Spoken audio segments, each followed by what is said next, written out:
Bien, bonsoir à tous, nous nous retrouvons pour ce dimanche de la Passion, ce premier dimanche de la Passion, et les textes de l'Épître et de l'Évangile nous invitent à méditer le sens de l'acte du Sauveur au Vendredi Saint, le sens de cet acte de la Passion. Et nous pouvons aborder cette méditation selon l'approche convergente de l'Épître aux Hébreux au chapitre 9 que nous lisons comme épître et du chapitre 8 de l'Évangile selon saint Jean au texte de l'Évangile de ce jour. Et ces deux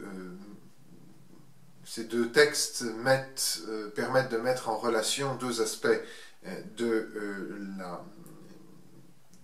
la mission du Christ, alors comme témoin véritable, comme prophète authentique, comme le premier prophète, le prophète parfait, selon l'Évangile, selon saint Jean, et le Christ comme prêtre parfait, sous l'angle plus spécifiquement où il offre le sacrifice parfait dans ce chapitre 9 de l'Épître aux Hébreux.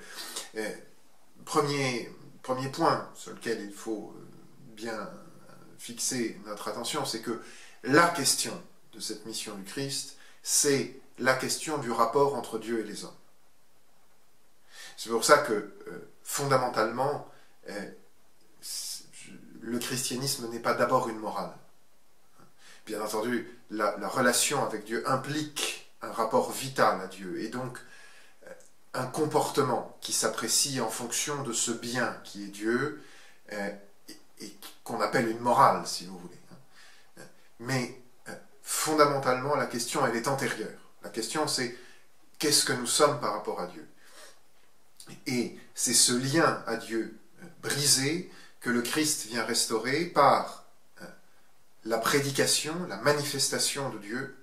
Et ça, c'est le Christ, véritable prophète, le Christ qui fait voir toute la profondeur du mystère caché en Dieu, et qui, en même temps, restaure de façon efficace le lien religieux avec Dieu dans l'action de ce qu'il appelle son heure, y compris dans l'Évangile selon saint Jean, qui est le sacrifice de la croix. Et ce que nous donne à voir l'Épître aux Hébreux, c'est la perfection de cet acte du sacrifice de la croix. Alors, ce sacrifice, le contexte de l'Épître aux Hébreux, du chapitre 9 de l'Épître aux Hébreux que nous lisons aujourd'hui, alors, le contexte plus général de l'Épître, c'est de dire, ben voilà, il y a deux alliances, il y a l'alliance de l'Ancien Testament et l'alliance du Nouveau, et la nouvelle alliance est à la fois meilleure, en fait, la plus parfaite, et donc définitive. Et ça, c'est le contexte général. Et donc, c'est pour ça que vous avez cette comparaison entre les rites anciens et l'action du Christ. Les rites figurent dans l'Ancien Testament et réalisation par Jésus-Christ. Mais le contexte plus immédiat du chapitre 9, c'est le sacrifice d'expiation pour le péché, celui dans lequel le grand prêtre entre dans le temple, dans le Saint des Saints, et dont les rites nous sont décrits dans les versets qui précèdent. Et cela nous rappelle que la restauration à laquelle va procéder Jésus le jour de la croix, le jour du Vendredi Saint, est rendue nécessaire par nos péchés.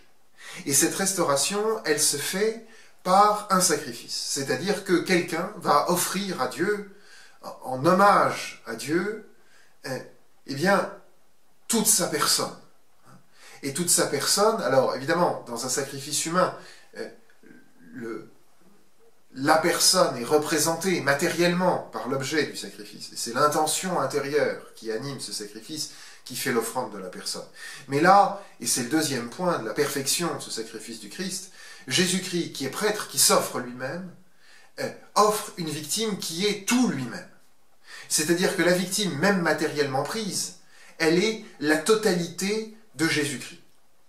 Donnée à Dieu, offert à Dieu par amour. Et ça, le passage que nous lisons est tout à fait explicite, la matière du sacrifice, le sang du Christ qui s'est offert lui-même à Dieu, hostie immaculée, purifiera notre conscience des œuvres mortes, par opposition, par contraste, avec les sacrifices mosaïques, où la matière du sacrifice, si vous voulez, quelque chose d'extérieur à l'homme, qui désigne en fait ce retour à Dieu, ce retour à Dieu, ce retour d'adoration, ce retour de don de soi à Dieu, qui est offert en plus, et là c'est le contexte particulier dont je vous parlais, pour la réparation des péchés. Et la comparaison ne s'arrête pas là. Non seulement la victime présentée est plus parfaite, mais le lieu même dans lequel est présentée cette victime est plus parfait. Et alors là, il faudrait introduire, alors évidemment, on peut y voir, si on suit le cours liturgique des choses, et plusieurs commentateurs l'ont fait, dire, ben voilà, ce lieu véritable du sacrifice, c'est le Seigneur Jésus-Christ lui-même, et mettre cela en rapport avec les textes que nous avons entendus cette semaine, où le Christ dit, ben, je suis le vrai temple, hein, Jean chapitre 2 que nous avons entendu lundi. Mais enfin, il est plus probable que là, ça nous renvoie en fait que les premiers versets de cet extrait de l'Épître aux Hébreux que nous lisons aujourd'hui sur ce sanctuaire qui n'appartient pas à la création, etc., renvoient en fait à l'adoration éternelle de l'humanité du Christ devant Dieu. Voilà. Ce qui ouvrirait des considérations très intéressantes sur le statut de notre offrande dans l'éternité. Mais si l'on en revient même au régime présent, ça éclaire d'une façon toute particulière ce qui est le quatrième point de cette comparaison entre les sacrifices de la loi mosaïque et le sacrifice du Christ, c'est que le sacrifice du Christ est un et unique parce qu'il a un fruit éternel. Et ça, on le voit, il s'est offert une fois, il a pénétré une fois dans le sanctuaire, 9 verset 12, par opposition au grand prêtre qui pénètre chaque année. Et le Christ, ce motif est repris quelques versets plus loin, en dehors du passage que nous lisons aujourd'hui, et le Christ surtout donne une alliance qui est en même temps un héritage, qui fait des héritiers. Et alors par définition, l'héritage, ça ne se perçoit qu'une seule fois, évidemment, au moment de la mort du testateur. Et donc, là, nous voyons bien que ce sacrifice a une portée perpétuelle. Et l'idée est développée dans le chapitre suivant, le chapitre 10 de l'Épître aux Hébreux, c'est que le fruit de ce sacrifice ne passe pas. Voilà. Et là, nous nous trouvons en écho avec l'évangile de Jean. Et dans l'évangile de Jean que nous lisons aujourd'hui, le Christ dit, voilà, avant qu'Abraham fût, je suis, Abraham a vu mon jour et s'en est réjoui. Il indique sur le fait que le salut qui est donné en sa personne, et à commencer par la foi en sa personne, même très implicite dans l'Ancien Testament, c'est bien la foi qui relie à Dieu, au Dieu éternel. Et donc, et cela c'est important, dans cette controverse, cette mise en regard des deux alliances, l'ancienne et la nouvelle se présente comme l'accomplissement parce qu'elle est la perfection. Et parce qu'elle est la perfection, et la perfection donnée en Jésus-Christ, eh bien, il n'y en a pas d'autre. Et il ne peut pas y en avoir d'autre. Et c'est pour cette raison que cette alliance est éternelle, parce qu'elle a les promesses d'éternité, avant qu'Abraham fût, je suis. Et dans cela réside son efficacité. Son efficacité, c'est que la foi que Dieu donne aux croyants, c'est la foi qui relie toujours à lui.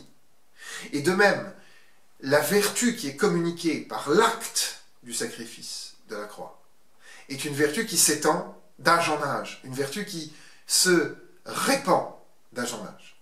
Et nous voyons ici articuler non seulement le thème du prophète et le thème du prêtre, mais discrètement et par allusion biblique, par rebond biblique, nous voyons s'articuler le thème du Messie roi.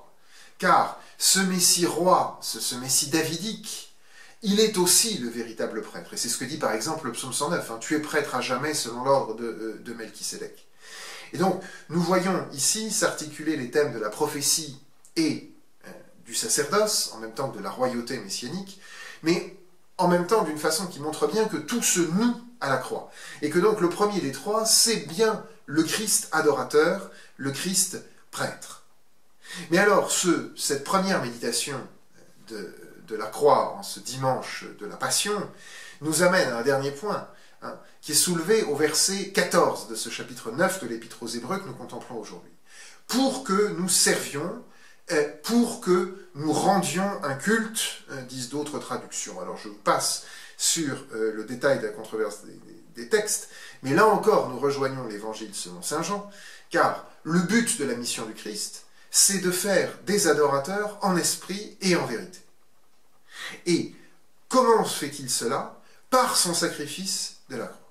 Et alors là, nous sommes amenés à considérer ce sacrifice de la croix offert par celui qui est vrai Dieu et vrai homme, et qui est le Dieu vivant, et qui nous amène donc à une vie nouvelle, à une vie d'adoration, et à une vie orientée par le sacrifice de la messe. Et cela, quel que soit notre état, enfin, je veux dire par le sacrifice de la croix, auquel nous participons par le sacrifice de la messe, et cela, quel que soit notre état. Et là, c'est bien la promesse du Dieu vivant qui rend la vie là-dedans, parce qu'il lui donne son ultime déploiement. Il lui donne tout son sens, et son sens, son ultime déploiement, il se réalise dans un acte, pour que nous servions. La vie qui nous est rendue, elle nous est rendue pour que nous servions. Et vous le savez, il y a plus de vie à être actif qu'à dormir, même si évidemment on reste vivant en dormant. Et bien de la même façon, il y a plus de vie dans la personne qui prie, même grabataire, même sur son lit d'hôpital, que dans celle qui ne prie pas.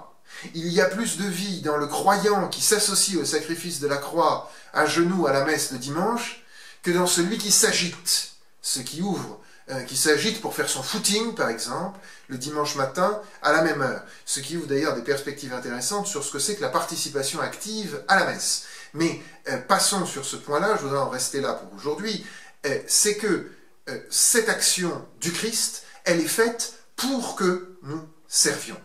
Et puisqu'il n'y a qu'un seul médiateur à l'action éternelle, parfaite, universelle, qui nous est présenté là, c'est pour que nous nous associons, nous aussi, à cet acte de la croix. Alors il y a de multiples manières de s'associer à cet acte de la croix, mais la première manière, c'est de s'y associer par le lieu de sa présence, c'est-à-dire le saint sacrifice de la messe. Et c'est toute cette économie de la croix que nous méditons en ces semaines de la Passion, ce qui me donne l'occasion de vous retrouver demain et les jours suivants pour poursuivre cette méditation.